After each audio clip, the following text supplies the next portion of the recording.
In una giornata di vento più invernale che primaverile è stata inaugurata un altro tratto di strada del raddoppio della 640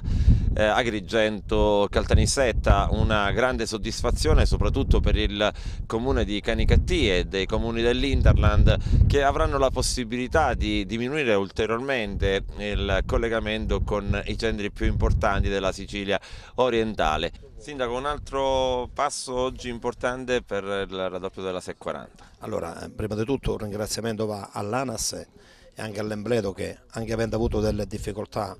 di natura non solo economica ma anche logistica, si è arrivato a raggiungere un obiettivo, quello di quasi del completamento della 640, anche per dare un sviluppo ai territori che attraverseranno questa strada, di cui il comune di Canicattì è uno dei beneficiari, perché l'attraversamento della 640 è un attraversamento all'incirca di 8-10 km. Ciò dimostra che noi in tempi molto più brevi possiamo anche raggiungere qualsiasi tipo di località, ma maggiormente l'attività che urge e a noi interessava, dopo questo completamento che verrà fatto nel più breve tempo possibile, con l'attività a livello di agricoltura, credo che il comune di Canicattì va a beneficiare di un qualcosa di molto importante a livello logistico, per arrivare anche a piazzare l'Uva Italia sul territorio non solo della regione Sicilia ma su tutto il territorio nazionale.